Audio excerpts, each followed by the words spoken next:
Alors, je vais commencer avec une petite introduction. Bonjour à tous et bienvenue pour ce troisième meet-up du groupe Agile in the Real Life. Ce meet-up est organisé en partenariat avec l'entreprise Food Partners, qui est une jeune société de conseil qui partage la moitié de son capital avec ses salariés. Le but du groupe Meetup et de ce Meetup en particulier est de vous donner des conseils et des tips pour améliorer votre agilité et le passage à l'échelle. Voilà. Nous sommes heureux aujourd'hui du coup de tous vous accueillir sur le sujet de réussir son scale-up. Donc, je vais laisser maintenant Benjamin vous présenter le contenu de ce meetup.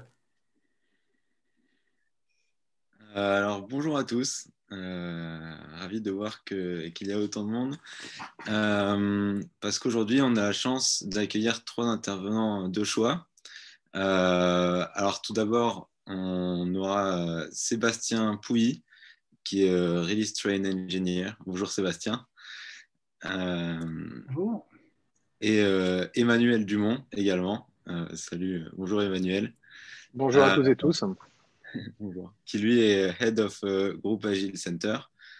Et qui nous viennent tous les deux de la Société Générale. Et en fait, ils vont nous présenter un GOSI d'une transformation agile à l'échelle réussie. Et ensuite, dans un second temps, on aura une intervenante, cette fois-ci, qui est Marie Petit. Bonjour Marie. Bonsoir à tous. Marie est CPO à la fabrique du Crédit Agricole. Elle vous présentera cela mieux que moi. Elle nous fera un retour sur les différentes problématiques produits et équipes qu'elle a observées en accompagnant les différentes startups qu'elle a eu l'occasion de rencontrer cette année. Voilà. Alors, juste avant de commencer, quelques petites règles. Chaque intervention durera 30 minutes. Elle sera suivie de 15 minutes de questions-réponses. Ce qu'on vous propose, c'est pour des raisons de fluidité, de laisser vos micros coupés pendant toute l'intervention.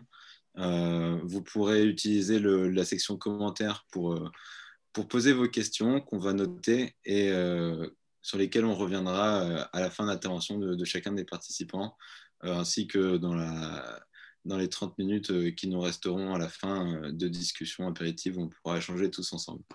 Rebonsoir à tous. Alors, je vais prendre la main pour partager mon écran. Alors, est-ce que vous avez ma présentation sous les yeux et je la passe en plein écran? C'est bon pour moi.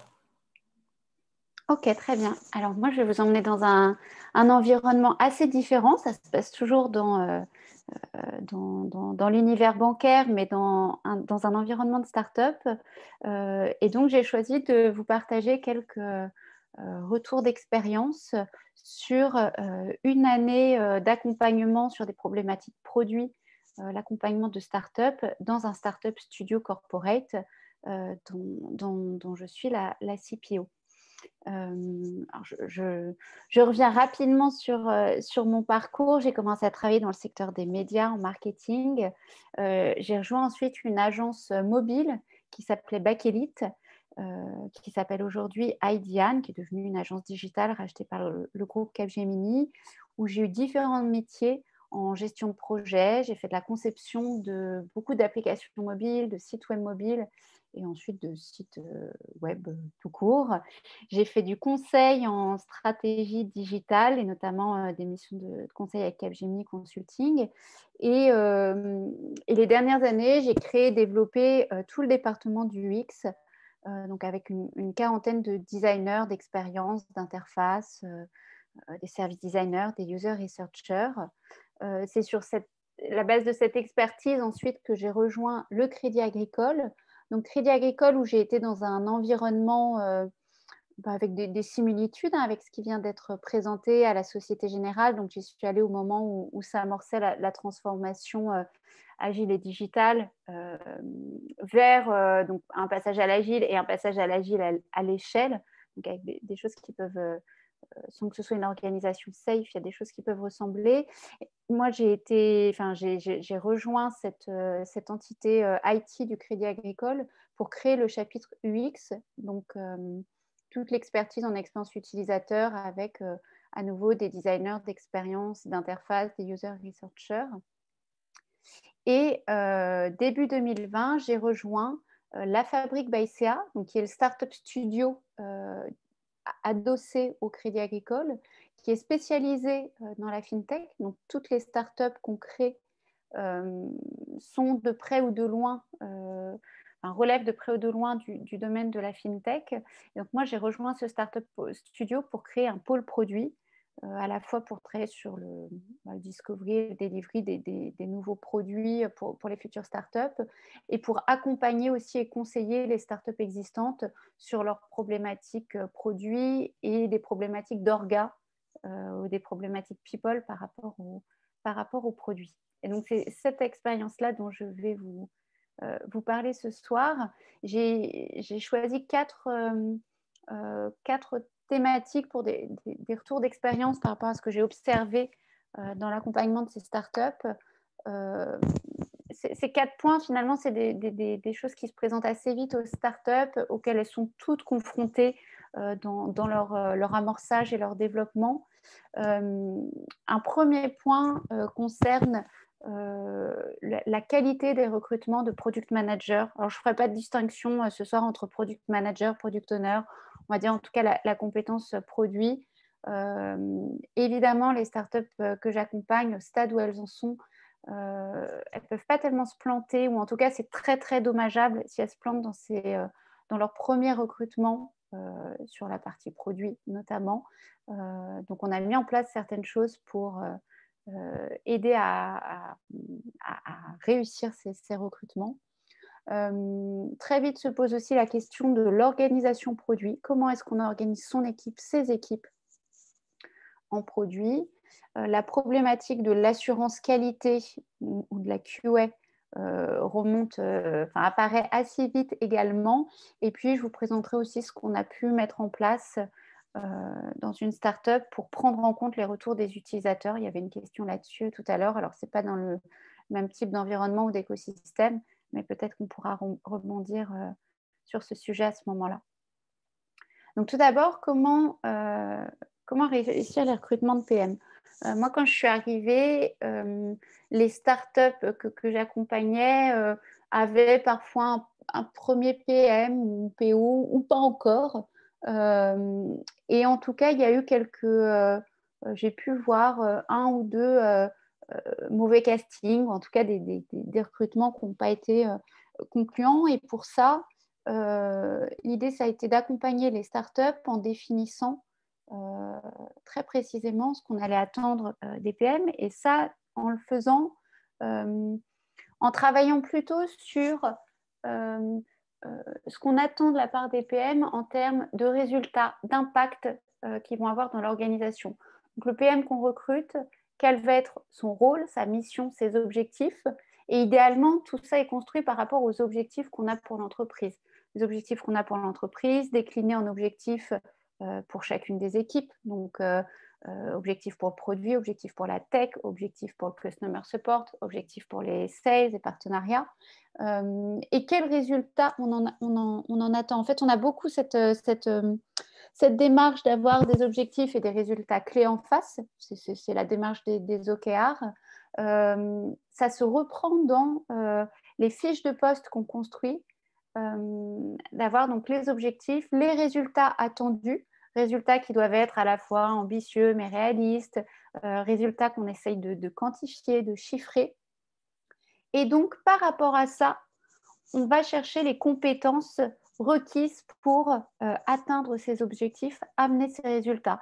Et donc, sur ce qu'on a fait sur toutes nos fiches de poste et nos recrutements de PM, ça a été de construire une fiche de poste avec une scorecard, donc une grille d'évaluation où on note en fait les compétences, que ce soit du hard skill, du soft skill, les compétences qui sont attendues pour atteindre ces objectifs, produire ces résultats. Et en fait, c'est un élément extrêmement important, cette scorecard, puisque donc on l'utilise pour l'embauche, mais en fait, c'est quelque chose aussi qui va pouvoir être utile après pour finalement les objectifs, les résultats qu'on attend de la personne, les compétences qu'elle a, les compétences sur lesquelles elle va devoir évoluer. on a cette continuité à la fois dans le recrutement et ensuite dans le suivi, l'atteinte des objectifs et le développement des compétences de la personne. Donc, j'ai essayé de renoter les compétences, nous, qu'on recherche de la part de nos profils produits, avec évidemment une dimension hard skills qui est très importante. On va attendre, moi j'essaye de revenir, d'insister sur la dimension capacité à cadrer un problème. On voit beaucoup en recrutement cette tendance à aller sur les solutions, les réponses, les idées de ce qu'il faudrait faire. Moi, j'aime bien déjà qu'on revienne sur la capacité à identifier un problème, le définir, le cadrer, le reformuler. Bien évidemment, on va attendre de nos PM de savoir partir de besoins utilisateurs, poser des jobs to be done, des stories, de savoir effectivement faire tout ce travail ensuite de rédaction et de découpage des épiques, des user stories. La recette aussi, ça fait partie du job des product managers ou des product owners. Il faut savoir que dans les startups que j'accompagne et dont on parle, c'est des startups qui ont entre 7, 8 et 25, 30 collaborateurs. Donc, on n'a pas forcément au début de profil dédié pour toutes les compétences. Donc, un PM prend beaucoup de choses en charge lui-même.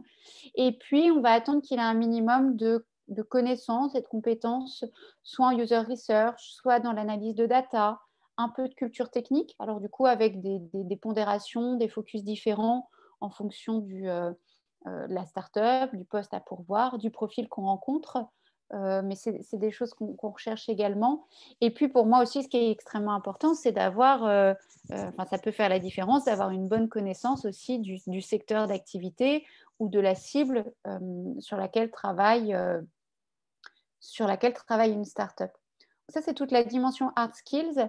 Et bien sûr, la dimension soft skills, elle est tout aussi importante.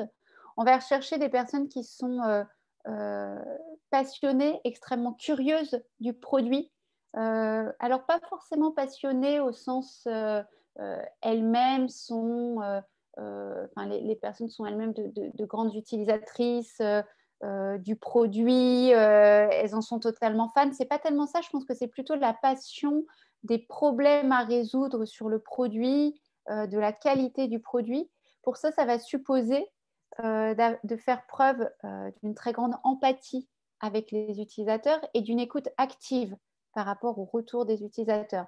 Donc, ça, c'est quelque chose qu'on cherche à apprendre aussi, ou en tout cas à l'apprendre si ce n'est pas déjà présent parmi nos PM.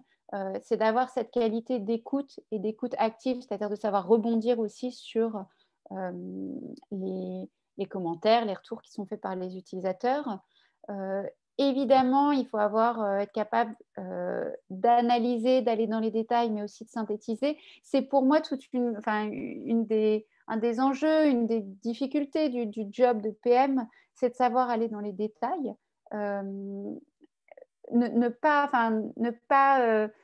faire l'impasse sur la complexité, les cas les plus difficiles, les cas les moins courants, mais qu'il faut néanmoins prendre en compte. Donc, absorber toute cette complexité et savoir en même temps reprendre de la hauteur, retrouver de la synthèse et aller vers des solutions simples, mais parce qu'on a fait l'effort de passer à travers la complexité. Donc ça, c'est assez difficile à trouver, mais je vais vous montrer le type de cas pratique qu'on utilise aussi pour voir ça. Bien sûr, c'est quelqu'un qui va devoir mettre du lien dans l'équipe, animer l'équipe, animer les rituels, gérer des conflits, des désaccords. Pour autant, on ne veut pas que ça s'arrête à ça. On ne cherche pas des personnes qui vont être dans une espèce de juste animation d'équipe, avec de mettre tout le monde d'accord, prendre tous les points de vue, avoir des espèces de consensus un peu mou, de compromis. Pour autant, le PM, lui, va devoir se forger des convictions à partir de tout ce qu'il capte dans l'équipe, tout ce qu'il peut entendre des utilisateurs, tout ce qui s'exprime à travers la data, toutes les opportunités techniques aussi. Il va devoir se forger des convictions par rapport au produit et transmettre ces convictions à son équipe et embarquer toute l'équipe avec ça. Et pour faire écho à ce que je disais juste avant sur la passion, c'est on veut des personnes qui sont passionnées par le produit, mais sans être absolument fans ou aveuglées. Et donc pour ça, il faut garder une capacité d'humilité sur le fait que, alors oui, on avait des convictions, mais c'est peut-être pas les bonnes, ou on est persuadé d'avoir fait une évolution extraordinaire sur son produit, et puis en fait, elle ne marche pas, elle ne prend pas. Beaucoup d'humilité et peu d'ego pour pouvoir avancer et continuer à construire le produit. Alors, une fois qu'on a dit tout ça, parler de ces différentes compétences, ce que moi j'ai proposé aux startups pour qu'on puisse évaluer ça, c'est d'introduire en fait des cas pratiques dans les process de recrutement. Je ne vous ai pas forcément pris des cas pratiques à nous parce que c'était sur des métiers ou des problématiques. Enfin, ça aurait été un peu loin à expliquer, mais j'ai pris des exemples qui existent chez d'autres. Là, c'est un exemple de chez Celency, donc un site de mobilier vintage et antiquaire. On aime bien en tout cas, et on a échangé là-dessus avec d'autres CPO, donner ce type de cas, c'est-à-dire des problématiques du type comment est-ce que vous allez découper vous êtes honneur de tel épique, tel gros sujet, comment est-ce que vous le découpez, comment vous faites vos priorisations, quels critères vous prenez en compte, ou vous avez un problème sur votre taux de transformation. Qu'est-ce que vous allez regarder à quel moment du parcours, vous regardez et quelles hypothèses vous faites sur ce qui pourrait à la fin dégrader votre taux de transformation. Vous avez de nouvelles features à implémenter. Quel KPI, donc on donne ces features, quel KPI vous allez mettre en place pour mesurer le succès, la réussite de ces nouvelles features. J'ai un autre exemple juste après avec... alors c'est marrant, c'est un exemple, ça parle d'Airbnb, mais c'est Blablacar qui donne ce cas pratique-là. Vous êtes PM chez Airbnb, vous lancez un nouveau segment, un nouveau produit, vous avez l'impression d'avoir mis en place tout ce qu'il faut. Et puis finalement, au bout de 6 mois, ce nouveau segment n'a toujours pas décollé. Et donc, quelles questions vous vous posez, quelles hypothèses vous faites, comment vous allez tester ces hypothèses. Donc, on cherche à avoir beaucoup la capacité à comprendre le problème qui est donné, à le reformuler, à mettre des hypothèses, à proposer des méthodes, des actions. Avec qui est-ce que les personnes vont travailler pour résoudre ce problème et amener des hypothèses sur la façon de le travailler et de l'organiser. Et donc ça, on l'a généralisé sur tous nos recrutements de PM. Pas que de PM, hein, d'ailleurs, c'est les cas pratiques comme ça, on les a mis en place aussi sur les designers, par exemple. C'est extrêmement utile, efficace, et ça nous permet réellement d'évaluer les compétences que je mentionnais juste avant. La deuxième thématique que je voulais aborder, c'est celle de l'organisation produit. En fait, ce qui se passe, c'est qu'au tout début, donc, alors les startups, les concepts, en tout cas les propositions de valeur, les POC, les MVP, on les crée en interne à la fabrique avec l'équipe du Startup Studio. Très vite, dès lors qu'on sent qu'il y a un market fit, une traction du marché, on va recruter un CEO qui est en général du coup le premier PM, et puis lui-même ensuite va commencer à constituer son équipe, avoir un PM. Jusque-là, tout va bien. Les sujets commencent à arriver d'orga produit quand on a un deuxième PM, et puis un troisième, et que la question se pose d'organiser les équipes, de découper le backlog, de découper les équipes de dev. Et donc, la question apparaît de comment est-ce qu'on fait ce découpage des équipes produits. Je vais prendre deux exemples avec nos startups. Donc, Blanc, qui est une startup, qui est une néobanque qui s'adresse aux indépendants, donc aux freelances, aux artisans. C'est à la fois un compte bancaire et tout un écosystème de gestion et de comptabilité pour gérer ses factures, ses devis, et faire sa compta. Là, ils sont en stade où il y avait un PM, un deuxième qui est arrivé. Justement, le découpage, c'est pas très bien fait, ou la façon dont l'un et l'autre allaient se répartir les sujets, c'est pas très bien fait. Et donc, on a revu ça. En plus, là, il y a un troisième PM qui arrive. Et donc, on s'oriente vers un découpage à la fois qui va correspondre à des grands pans fonctionnels et à des moments de vie ou d'utilisation du produit par les clients. Donc, en fait, on va avoir une première team. Alors, est-ce que ça s'appelle feature team, squad, product team? En fait, on ne se pose pas tellement ces questions-là. Par contre, on est clair sur le périmètre.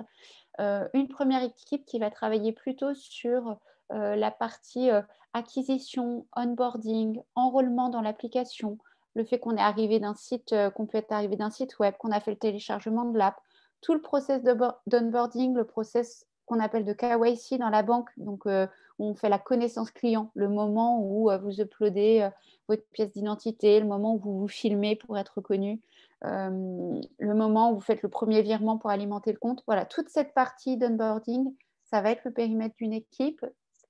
On a une deuxième équipe qui va travailler sur, une fois que vous êtes client, l'espace connecté client, plutôt partie bancaire, la consultation de vos comptes, vos opérations, les virements. Et puis une troisième équipe qui va travailler plutôt sur l'espace connecté compta, gestion.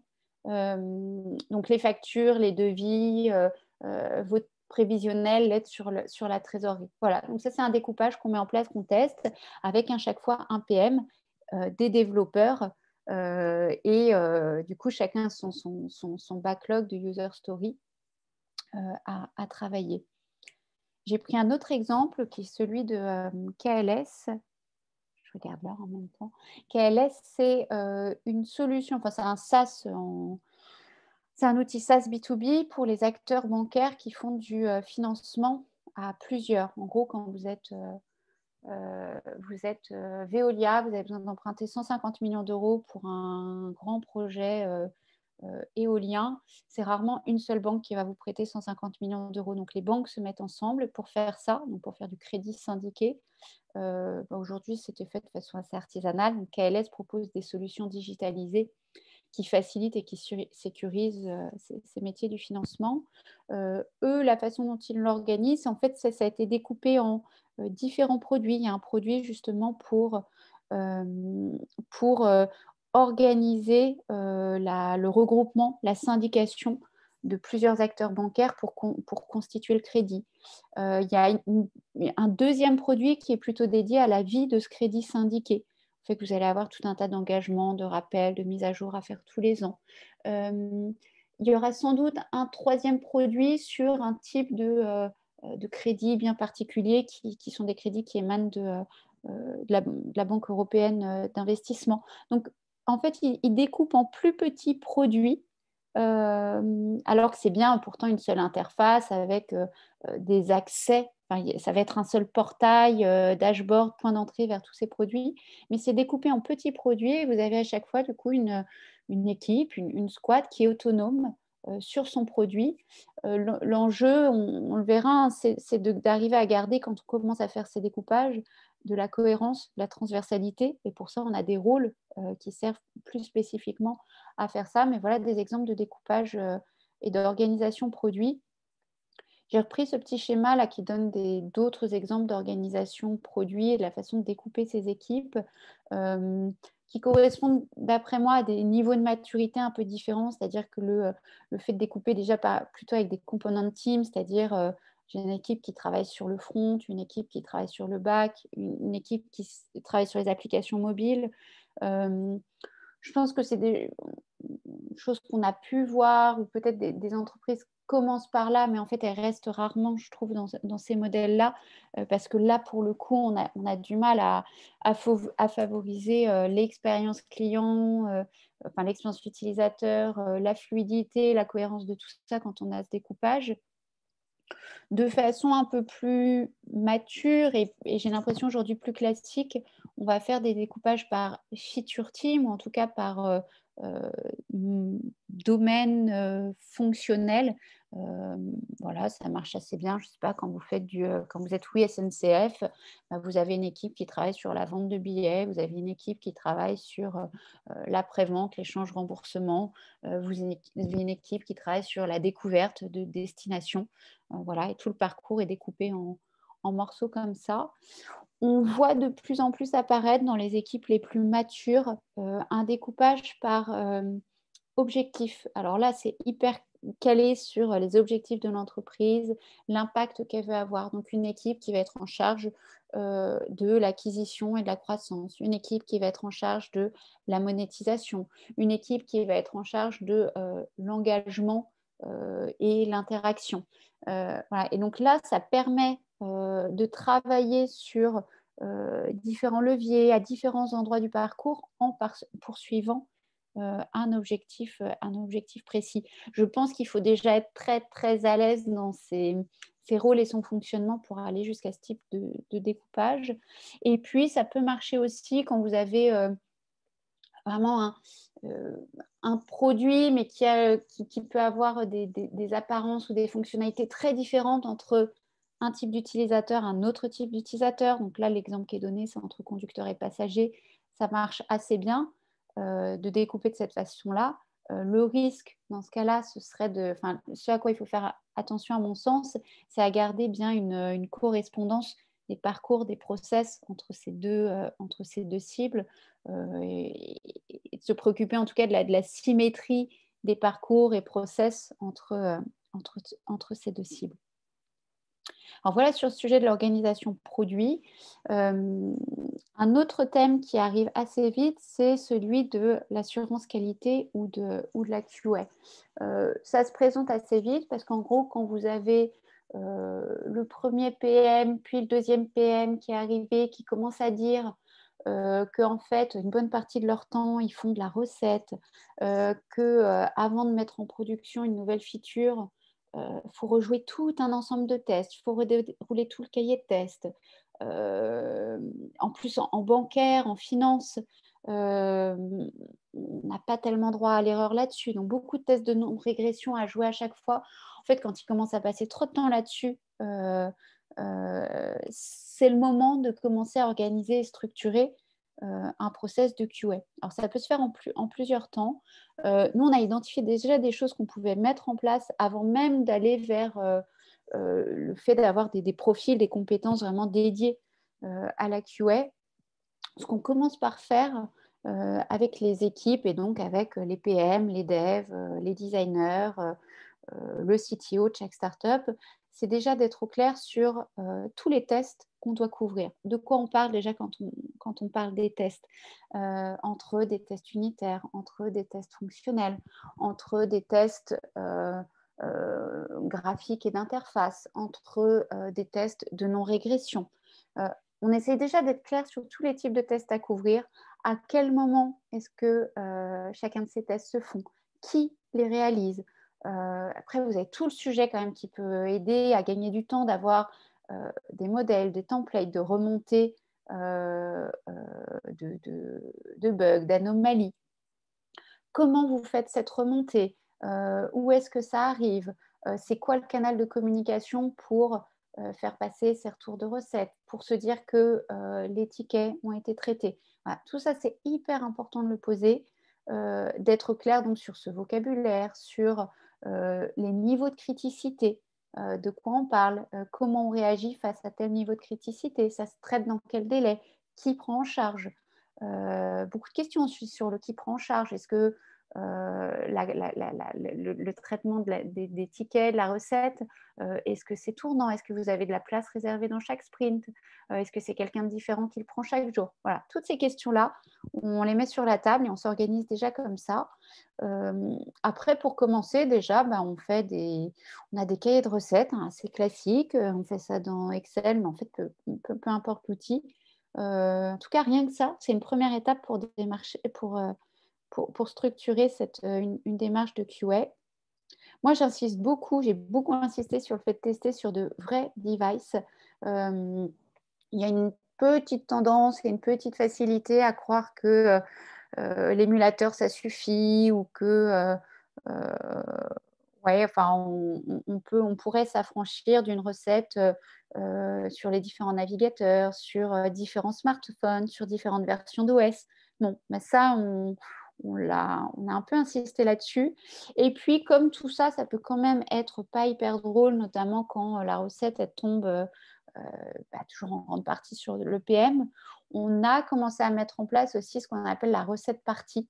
En vrai, c'est un terme que j'ai emprunté à une collègue dans une autre entreprise, mais se dire en fait que toute l'entreprise s'y colle. On prend le cahier de recettes, on prend l'ensemble des tests de non-régression, et puis on se les répartit. On est 8, 10, on prend 2-3 heures, on se répartit les cas, on se répartit les devices, on se répartit toi tu fais le parcours en connecté, moi en non connecté, et puis on déroule tous les tests, et en fait ça rend le truc un tout petit peu plus sympa.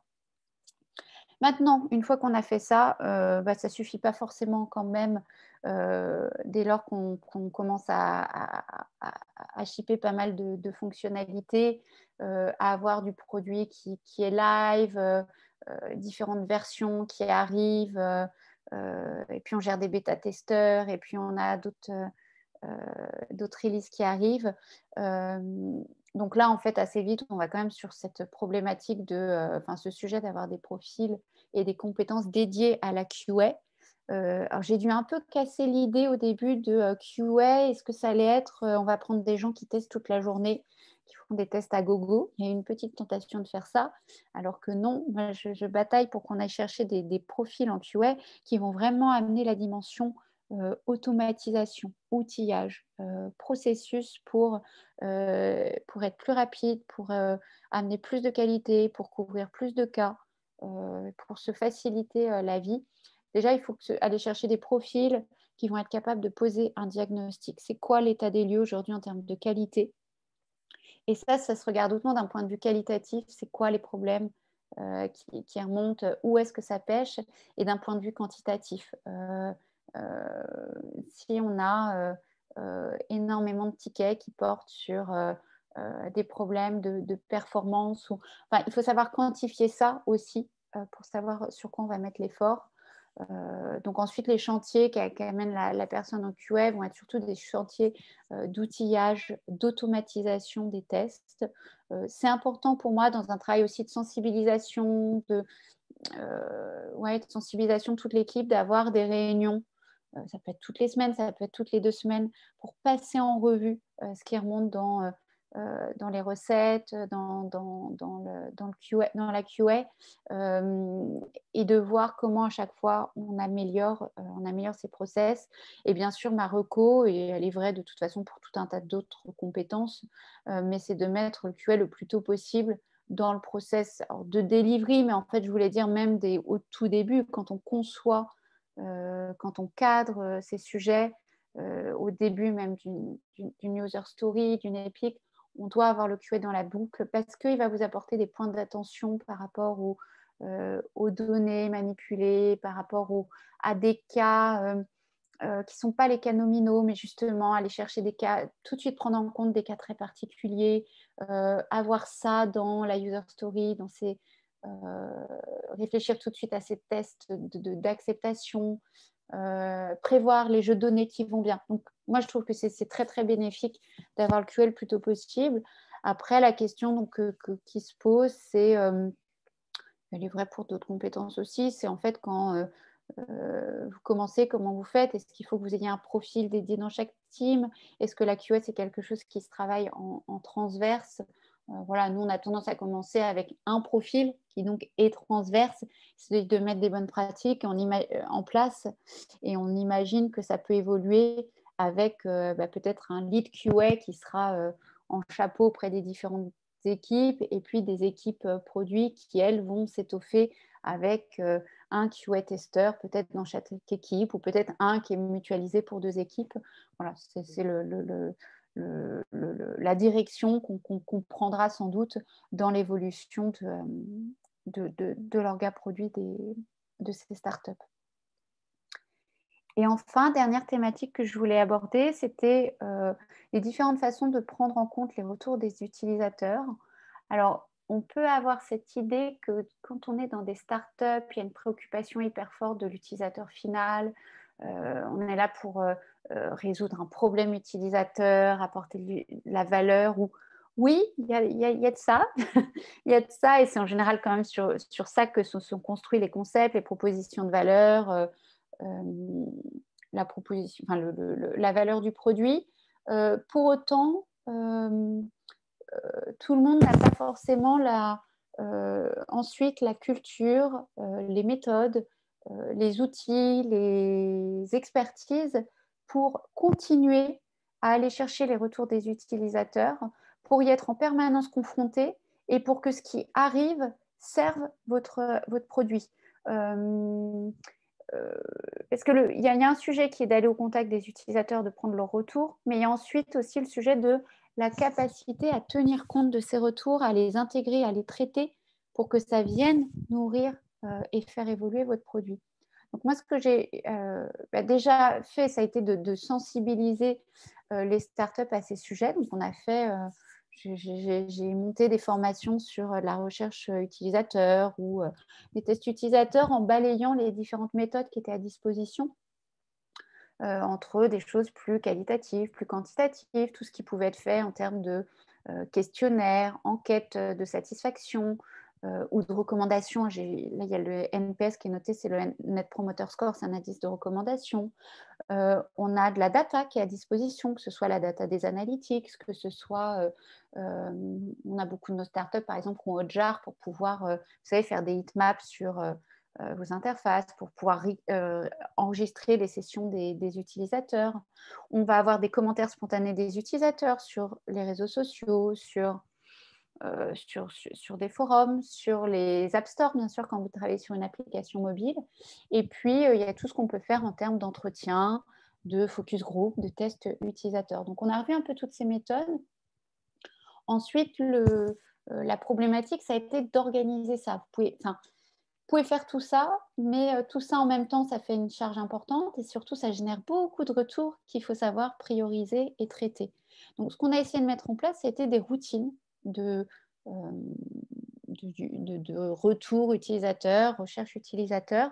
J'ai pris l'exemple de ce qu'on a fait pour Blanc, donc la néobanque pour les indépendants. Alors, il faut que je déplace voilà, ma fenêtre Zoom pour voir.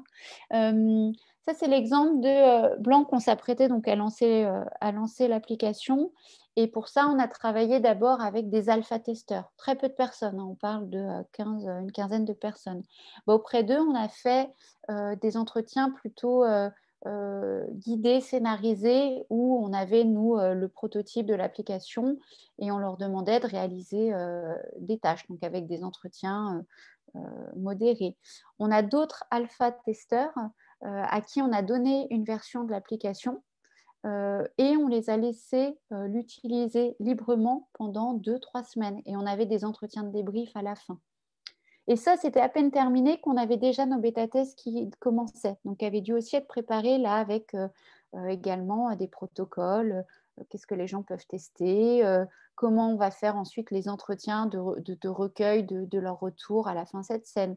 Et puis, on avait d'autres tests à réorganiser en mode alpha sur une nouvelle feature. Donc, vous voyez, toute cette mécanique qu'il faut mettre en place, en fait, ça peut être assez conséquent. Alors, ça en vaut le coup, hein, parce que c'est des retours extrêmement précieux. Mais c'est vrai qu'il a fallu structurer cette start-up, par exemple, pour qu'elle soit en mesure d'adresser tous ces tests, ces entretiens, alors qu'en même temps, elle a des PM qui avancent sur de nouvelles features, des développeurs qui avancent dans leur sprint. Donc, c'est toute une routine qui est à structurer et ça amène la problématique de tous ces retours utilisateurs. Qu'est-ce qu'on en fait? Comment on les traite? Comment on les conserve? Comment on les manipule? Comment on fera pour les retrouver dans 6 mois? Parce que c'est de la matière extrêmement précieuse. Moi, avant de travailler sur ça et sur le sujet de l'organisation de la recherche utilisateur, enfin de tous les retours utilisateurs, ce que je faisais, notamment dans mes précédentes expériences, par exemple au Crédit Agricole, il y avait le sujet tout à l'heure des tests utilisateurs, des user labs. On faisait tout un tas de tests, d'études, et puis on livrait un super PowerPoint à la fin avec tous les enseignements. Sur le coup, c'était super, on était très clair sur ce qu'il fallait faire. Le problème qu'on avait, c'est que 6 mois plus tard, on ne savait plus dans quel support on avait eu tel insight, on ne savait plus quel test avait permis d'arriver à telle conclusion. Et puis, comme les retours qui avaient été faits n'avaient pas forcément tous pu être passés instantanément dans les évolutions du produit, on avait encore des choses qui traînaient, mais on ne savait plus très bien d'où elles sortaient. Et puis, dans quel contexte ça avait été amené, quelle priorité il fallait y donner. Donc, en fait, on arrive assez vite, dès lors qu'on a beaucoup d'entretiens, de tests utilisateurs, de retours sur les stores ou avec les datas, on a cette problématique de collecter et organiser ces retours. Et ce qu'on a mis en place pour Blanc notamment, c'est en fait une base de connaissances. Donc là, c'est fait dans un Airtable, mais ça pourrait être fait, je suis sûre que déjà dans un Excel, ça peut marcher pas trop mal. Airtable, après, il y a des outils vraiment spécialisés user research pour faire ça, mais peu importe. Là, en tout cas, ça nous permet de noter en fait toutes les études qu'on a faites, donc c'est nos sources, quels faits on en a tiré. Donc on les découpe en tout petits bouts, enfin le moindre retour qu'on a eu est découpé en un tout petit morceau.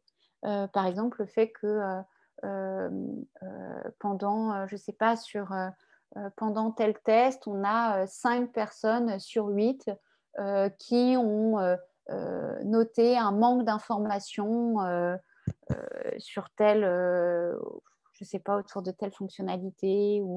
Ça, c'est un fait. Ensuite, le fait de regrouper ces différents faits, ça nous fait des enseignements, des insights. Et à partir de là, on peut poser des recommandations. Et en fait, tout est là. Toute notre base de connaissances utilisateurs ou de retour utilisateur, elle est là. Tout est tracé. Et donc ça, on peut le manipuler très facilement. L'autre avantage que ça a, c'est que ça rend aussi très accessible. Alors souvent, ces travaux de recherche utilisateurs ou de tests sont faits par des UX designers, des user researchers. Et là, ça rend toute la matière accessible à n'importe qui dans la boîte. Alors, en premier lieu, pour les PM, c'est extrêmement important pour eux pour faire évoluer leurs produits. Mais finalement, n'importe qui peut aller consulter ça. Et c'est aussi hyper pratique quand vous avez une personne qui est nouvelle dans l'équipe, ce qui arrive beaucoup sur nos startups en croissance, souvent. Mais en fait, très facilement, elle peut rentrer dans les sujets sans avoir à rouvrir je ne sais combien de PowerPoint qui, en fait, ont une information qui est éparse et qui n'a pas forcément été agglomérée, consolidée, retraitée. Donc pour ça, c'est aussi extrêmement précieux. Voilà ce qu'on a pu mettre en place aussi pour structurer et consolider tous les retours utilisateurs. Et je crois que je suis arrivée au bout de ma présentation. Voilà, donc je suis disponible pour répondre à vos questions.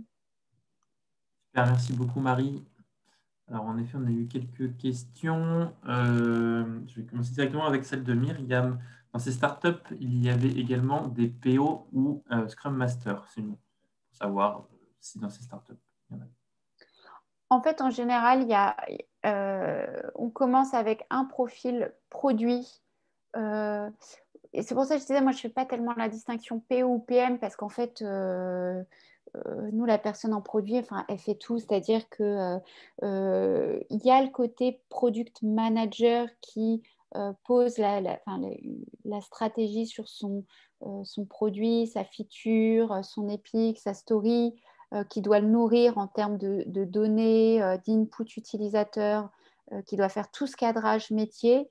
Mais ça va aussi jusqu'à rédiger dans le détail la user story, ses critères d'acceptation, accompagner l'équipe de dev, tenir son backlog, faire la recette. Donc, c'est souvent un seul et même rôle. Et en fait, il n'y a pas de Scrum Master parce que le côté Scrum Master d'animation des rituels, d'organisation du travail de l'équipe, en fait, il est pris par l'équipe. Donc, soit il y a des rôles qui sont donnés, enfin des tâches qui sont confiées au PM ou au PO d'animer plutôt tel rituel, d'avoir telle action sur le backlog. Mais après, entre devs aussi, ça s'organise enfin, ça s'organise entre eux. Donc, en fait, il n'y a pas de… Moi, les Scrum Masters, je les ai vus et je les vois dans plutôt finalement des grandes entreprises qui font ce passage à l'agile et qui passent par ce rôle de Scrum Master dans des structures, des environnements qui sont nativement agiles, qui se créent comme ça. En fait, il n'y a pas cette fonction de Scrum Master. Ce rôle, il est distribué en fait sur les différents profils de l'équipe.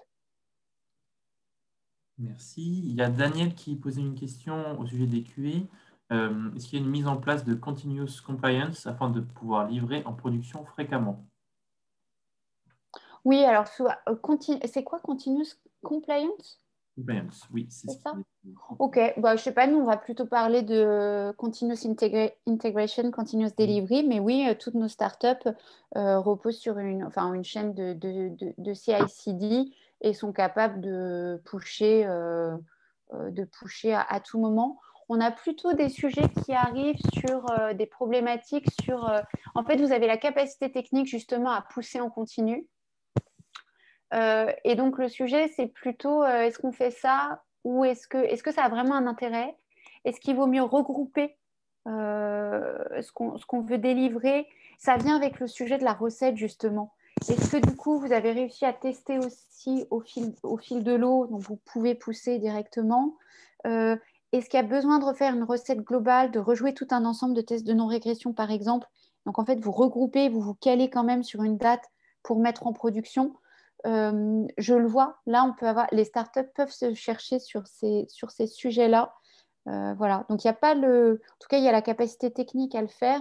Et ensuite, on est plutôt sur des sujets d'organisation, de process. Et ça peut être aussi les problématiques qui viennent derrière de communication sur là, moi, j'ai le cas d'une startup qui a une très grosse fonctionnalité à sortir. Derrière, on fait partir une communication, un emailing, une newsletter autour de cette fonctionnalité. On a besoin de se caler un peu sur des dates. Donc en fait, on le planifie quand même pas mal. Donc voilà, ça amène plutôt ces sujets-là, mais sinon, techniquement en tout cas, il y a bien du delivery en continu. Okay. Une autre question de Daniel. Quelle pratique de portfolio management à la Société Générale et à la Fabrique by CA? Safe Lean Portfolio. La Fabrique by CA, ça n'existe pas. Ok. Bien C'est trop petit, nos organisations. On parle de start-up dans lesquelles il peut y avoir… la plus grosse, c'est Blanc, qui a à peine 30 personnes. Donc, on n'a pas du tout ces problématiques on n'en est pas là. Une question de LinkedIn. Alors, pardon, excuse-moi, Emmanuel, vas-y. c'est parce que apparemment la question, elle était aussi pour savoir comment ça se passait au niveau portfolio management côté SG. Alors, je vais essayer de répondre simplement à la question. Déjà, la réponse, elle est un peu une réponse de Normand. En fait, ça va dépendre de la maturité du sujet, enfin de l'entité dont on parle, parce que très clairement, la couche portfolio management est très précisément, je dirais, celle telle qu'on l'entend, telle qu'elle est définie dans le framework SAFe. C'est pas le sujet le plus simple à mettre en place. Hein. La grande complication, c'est l'identification des acteurs. Et une fois qu'on a les bons acteurs qui sont effectivement en capacité de pouvoir prendre des décisions avec les moyens nécessaires, il faut aussi qu'ils aient le bon mindset. Donc ça fait beaucoup de choses. Souvent, on se retrouve, on a peut-être le bon manager décisionnaire, mais son mindset reste peut-être encore un peu trop dans celui de l'ancien monde. Donc voilà, donc on a ce type de complications. Néanmoins, effectivement, on a quand même certaines situations, on a du portfolio management qui est clairement en place. Ça va se retrouver, alors, je vous ai dit tout à l'heure, on a une cinquantaine de trains globalement en format safe. Ça va représenter peut-être, comme ça je dirais, une vingtaine de pourcents d'entre eux seulement qui ont vraiment un système portfolio management bien positionné tel que le propose Safe. Après, on a des mécanismes qui ne sont pas liés vraiment au fonctionnement de Safe, mais plutôt le fonctionnement de la tribu. Donc, je rappelle, l'attribut est aligné sur une chaîne de valeur, un peu comme le train est aligné sur une chaîne de valeur. Donc, finalement, c'est à peu près le même type de modèle.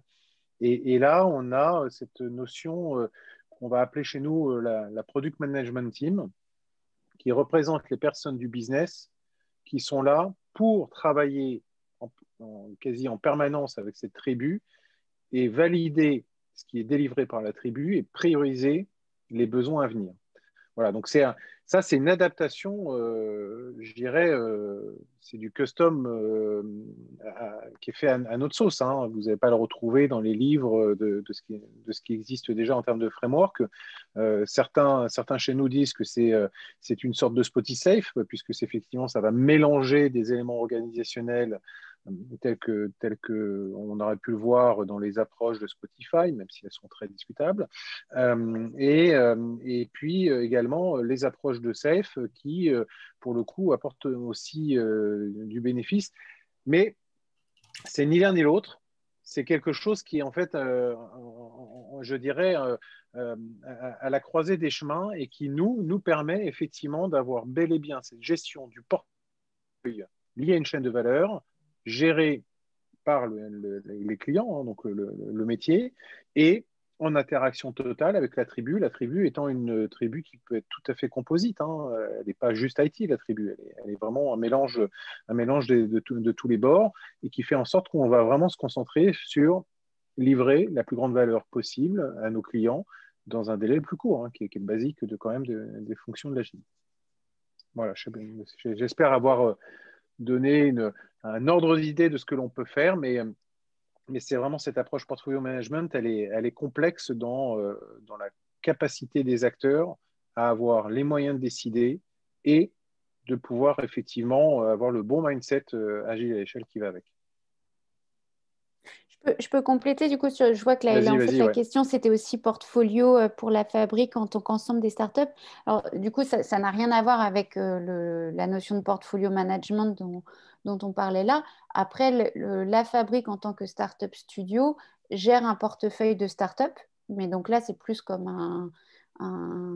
un fonds de capital risque qui gère son portefeuille de startup.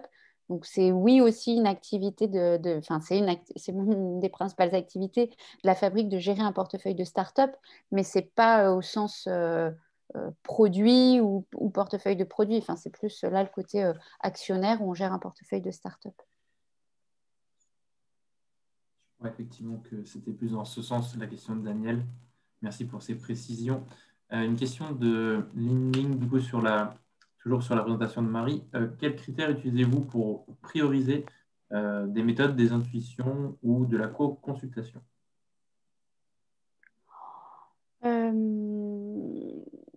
On va se nourrir. Je ne suis pas sûre qu'il y ait des méthodes extrêmement structurées. En tout cas, on va prendre à la fois, on va être dans un mix pour chacune des startups entre des retours utilisateurs, des besoins utilisateurs. Et ça, on cherche le plus possible à les quantifier quand on le peut. Il y a évidemment la concurrence qui joue. Enfin, quand vous êtes Blanc et que vous voyez Shine ou Conto sortir telle fonctionnalité, vous savez qu'il va falloir y aller aussi. Donc, il y a toute cette intensité concurrentielle qui est un des critères pris en compte. Voilà, donc c'est des sujets c'est des priorisations business, satisfaction utilisateur, chiffre d'affaires que vous allez en retirer. C'est fait par rapport à chacune de nos startups a des KPI à atteindre. Vraiment, hein, c'est-à-dire qu'à 9 mois, 12 mois, 18 mois, ils ont des KPI. C'est sur ça qu'on juge leur réussite. Et donc, la priorisation se fait par rapport à ce qui va permettre d'atteindre ces KPI. Mais il n'y a pas en tout cas, je n'ai pas de réponse type ou unique avec une méthode qui serait utilisée. On prend tout ça en compte. Et du coup, sur le terme intuition, oui, il y a des choses qui relèvent de l'intuition. Il y en a qui sont incontournables parce qu'en fait, on sait que dans un produit type bancaire pour les indépendants, il y a des choses qui sont incontournables. Co-consultation, si c'est au sens, du coup, avec retour utilisateur, oui, on en prend beaucoup, on est très alimenté par ça. Super. Une question d'Abdoulaye. Le user research peut facilement occuper une personne à temps plein. Comment le PM s'en sort en plus de ses autres activités? Alors justement, ça a été un de mes chevaux de bataille justement auprès des startups, de dire que si on voulait faire cette partie correctement, il fallait quelqu'un. Alors en fait, en général, c'est plutôt l'UX designer. Alors déjà, ça suppose d'avoir un UX designer. Au début, il n'y en a pas forcément. C'est qu'au début, le PM, il ne fait pas de la user research. Quand il y a un UX designer, l'UX designer va plutôt faire, chez nous, les UX designers vont plutôt faire vraiment les entretiens détaillés, les tests utilisateurs sur des parcours, des maquettes, des protos.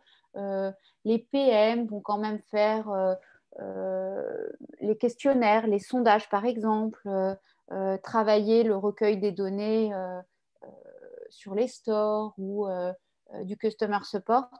Voilà. Mais oui, je suis d'accord en tout cas que ça ne peut pas être le PM qui fait toute cette recherche utilisateur, sinon il fait que ça. Et puis en fait, comme en général, ce n'est pas son métier, c'est pas forcément lui qui est le mieux placé pour le faire. Donc moi, je milite plutôt pour qu'il y ait d'abord un UX designer qu'en face, et puis aller vers le fait d'avoir un user researcher. Mais je suis d'accord que c'est déjà du luxe quand les startups atteignent le stade où elles peuvent avoir un user researcher dédié.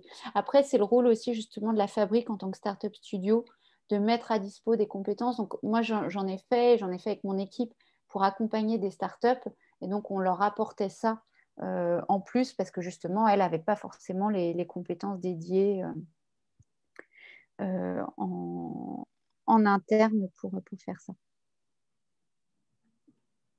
Une autre question du coup, pour la prise en compte, oui, de gros sujets réglementaires bancaires qui nécessitent des mois ou des années avant de délivrer. Comment ça se passe? Ah oui, et lien ensuite avec la question sur la compliance. Alors, je n'avais pas compris effectivement tout à l'heure qu'on parlait de... C'était continuous. Ok, mais donc effectivement, la compliance. Alors, on le gère nous-mêmes parce que dans le startup, on le sait que si on veut aller vite et être autonome, il faut qu'on ait toutes les compétences en interne. Donc, dans le startup studio, on a une juriste et pas que. Enfin, on a une directrice financière qui est aussi calé sur ces aspects. On a notre DG qui est un banquier. On a une juriste qui est passée par Nickel, par exemple. Et donc, en fait, on traite ces sujets-là. Donc, on les adresse et ça ne nous prend pas des années à délivrer. La Blanc, c'est une néobanque avec tous les aspects réglementaires que ça comporte, qui a été créée en 1 an. Donc, en fait, on fait le boulot. On va chercher les agréments.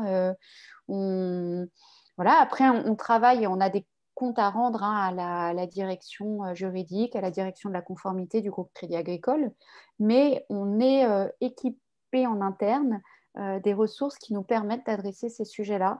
Et moi, je trouve ça extrêmement, parce que j'ai vécu justement la frustration auparavant d'être dans l'IT bancaire, où on est très loin des équipes de conformité, et en fait, on va les chercher en bout de course, on leur montre des trucs, ça va pas, donc c'est extrêmement laborieux comme échange, alors que là, c'est une vraie richesse de pouvoir très tôt travailler avec une juriste, d'embarquer très tôt les sujets de conformité, parce qu'en fait, on les intègre du coup à notre conception, à notre design, et c'est beaucoup plus efficace comme ça.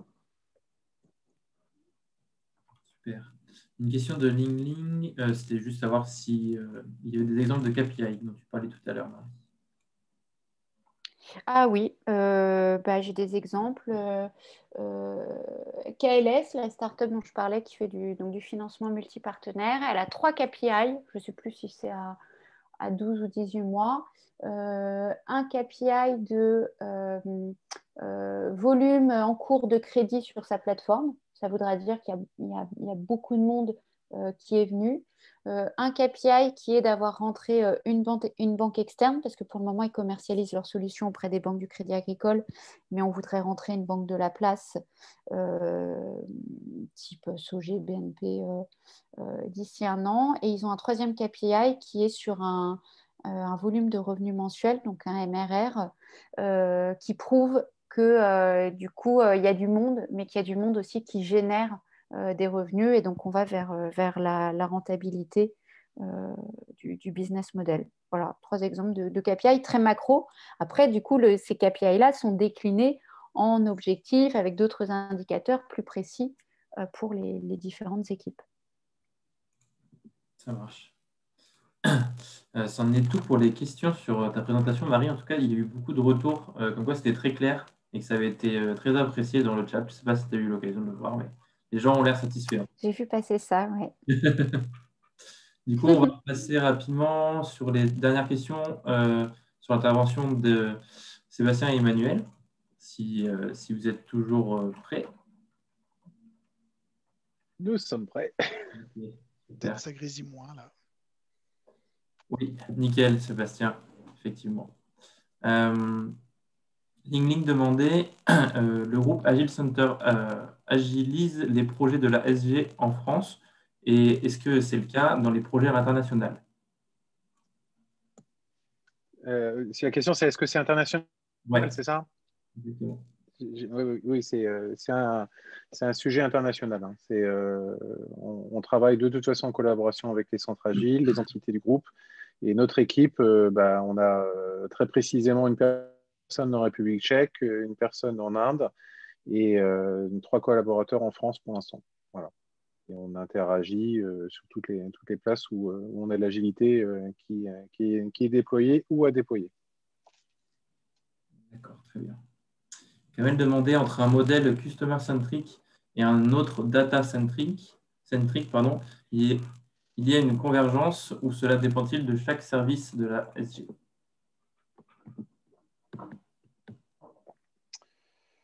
Je ne vais pas trop rentrer dans le détail de ce sujet-là, à moins que Sébastien, lui, ait des éléments précis. Mais ce que je dirais, c'est que la data a été assez récemment repositionnée en tant qu'une DSI à part entière. Voilà.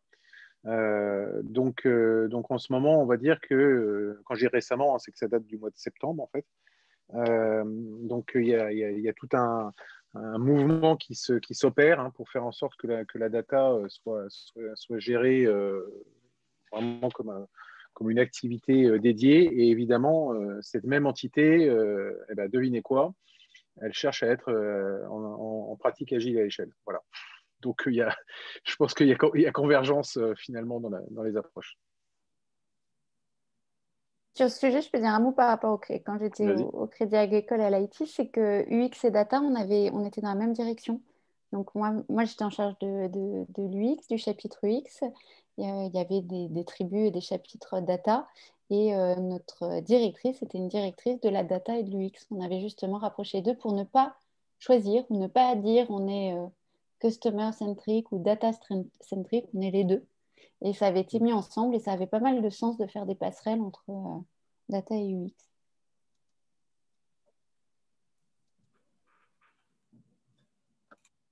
Super.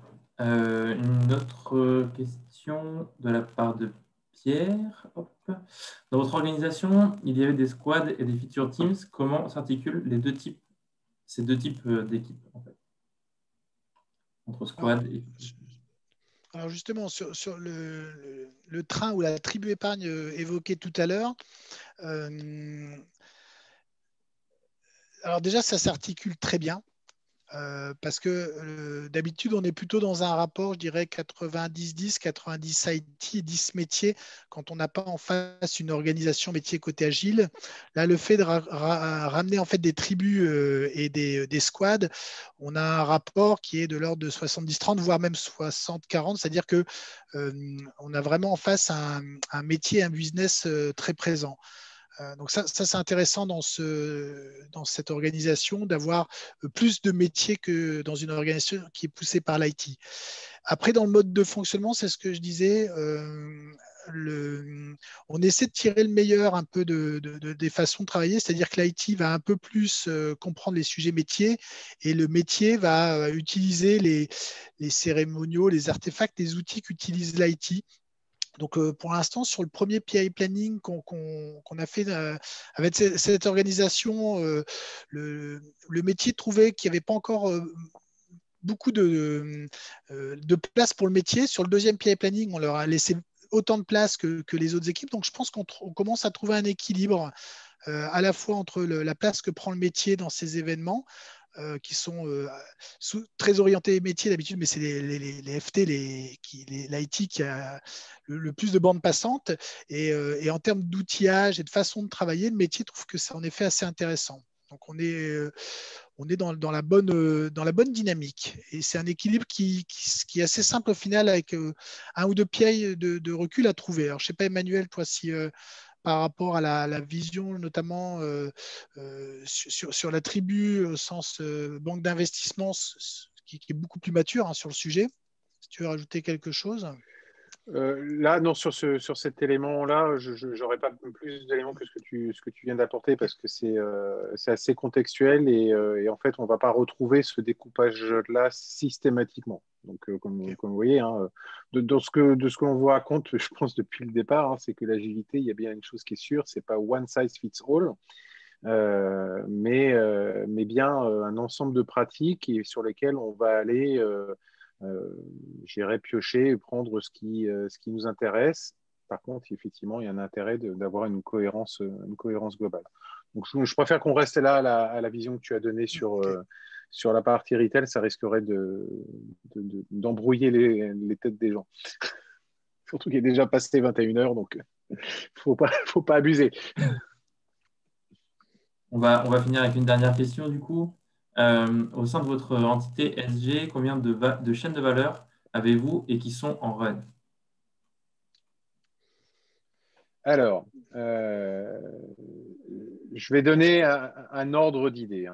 C'est pas à la chaîne de valeur près parce que je vous ai répété plusieurs fois que effectivement on avait l'alignement tribu chaîne de valeur. Par contre, on a quand même une tolérance. Parfois, une tribu peut assumer 2 ou 3 chaînes de valeur. La seule restriction, c'est on ne veut surtout pas qu'une chaîne de valeur soit prise en charge par plusieurs tribus. Ça ne marche pas. Enfin, nous, on considère que ça ne marche pas. Donc, quand on dit ça, si on regarde sur la partie banque de financement et d'investissement, on est sur un ordre de 70 tribus dans le monde. Si on regarde sur un volet de la banque de détail, qui est celle donc, de la République tchèque, on est sur moins d'une vingtaine de tribus. Voilà, donc ça vous donne un ordre d'idée, effectivement, de combien de chaînes de valeur on peut avoir. Mais vous voyez, il y a déjà 2 branches distinctes dont je vous ai parlé. Et puis, il y a aussi une régionalisation qui rentre en jeu. Donc, c'est beaucoup plus complexe que ça. Combien on en a à hauteur de la banque, je ne m'aventurerai pas dans ce calcul-là. Ce n'est pas de mon ressort. Ça marche. Bien, merci à tous nos intervenants d'avoir répondu à ces questions. On en a fini avec les questions qui étaient posées dans le chat. Pour ceux qui voudraient prendre la parole et se unmute et poser leurs questions, n'hésitez pas. Et Benjamin est en train de publier dans le chat des petites informations pour ceux qui veulent rejoindre notre groupe Meetup, si jamais ce n'est pas déjà fait. Voilà. Merci beaucoup à tous pour toutes vos questions. Merci également. Puis c'était l'occasion pour nous d'échanger avec Marie parce qu'on ne se connaissait pas avant. Donc c'est toujours très, très intéressant de croiser nos expériences. Tout à fait. Merci pour cette organisation qui a été rondement menée. Bravo. Bravo aux organisateurs. Avec plaisir. Merci à Soud Partners pour le support, évidemment, aussi. C'est le moment des merci. Donc, allez-y tous. Ça fait du bien de célébrer. Ouais, c'est bien. On serait mieux si on était autour d'un verre, mais bon, ça reviendra. Là, l'apéritif va être compliqué, effectivement. Pour trinquer, ça va être compliqué.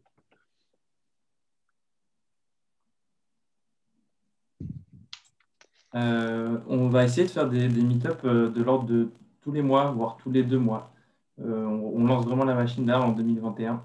On en avait déjà réalisé 2 en 2020 et en 2021, on va essayer d'avoir une cadence un peu plus élevée.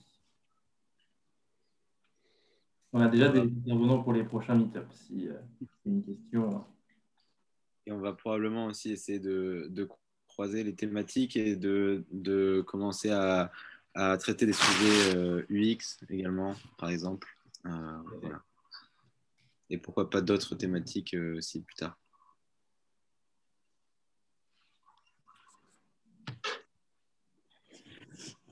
Bon, bah, merci à tous. Je vais vous abandonner. Ça marche, Marie. Merci beaucoup. Et bonne soirée. Merci beaucoup. Merci également. Bonne soirée. À Bonne bientôt. soirée. Ouais. Au revoir. Merci, au revoir, à bientôt.